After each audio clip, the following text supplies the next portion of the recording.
अभिनय क्षेत्रात करिअर करण्यासाठी तुमच्याकडे ज्या ज्या गोष्टी असणं आवश्यक आहे अशा काही गोष्टींपैकी सर्वात महत्त्वाची गोष्ट म्हणजे भाषांवरील प्रभुत्व.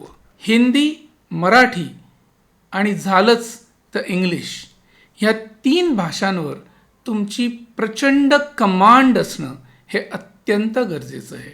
जी कुठली भाषा तुम्ही बोलाल या 3 पैकी ती भाषा बोलत असताना तुमची भाषा ही अत्यंत अस्खलित, स्वच्छ आणि शुद्ध असणं, तुमचं ॲक्सेंट आणि डिक्शन हे अतिशय परफेक्ट असणं हे अत्यंत गरजेचं आहे.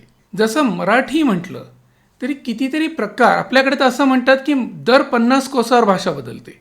मग नक्की प्रमाण भाषा कुठली? माझ्याशी एका मुलानी वाद घातला होता की तुम्ही पुणेरी माणसं जी भाषा बोलता तीच फक्त योग्य आणि आम्ही गावाकडली माणसं जी बोलतो ती अशुद्ध किंवा ती चूक, हे तुम्ही कोण ठरवणार? तर कुठली भाषा योग्य हा मुद्दाच नाही आहे. तुमचा सर्वांगीण अभ्यास असणं हे जास्त महत्त्वाचं आहे. कारण तुमच्याकडे आलेलं कॅरेक्टर जे तुम्हाला रंगवायचं आहे, लेखकांनी त्याला कुठला रंग दिला आहे त्या कॅरेक्टरला, ते कॅरेक्टर कुठल्या प्रांतातून आलं आहे, त्या प्रांताचा तिकडल्या भाषेचा पगडा त्या कॅरेक्टरवर असणार. आणि एक कलाकार म्हणून तुमचा त्या भागातल्या, त्या प्रांतातल्या, त्या भाषेचा अभ्यास असणं गरजेचं आहे. जो नियम मराठीला तोच नियम हिंदीला. हिंदी भाषासुद्धा प्रांतानुसार त्याचा लहेजा बदलत जातो. मग ह्या सगळ्याचा अभ्यास करणं हे कलाकाराचं पहिलं काम आहे.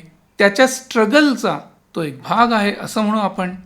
त्यामुळे प्रत्येक कलाकारांनी त्याच्या अभ्यासाचा भाग म्हणून वाचन वाढवत नेलं तर भाषांवरची त्याची पकड ही त्याच्याच नकळत हळूहळू पक्की होत जाते.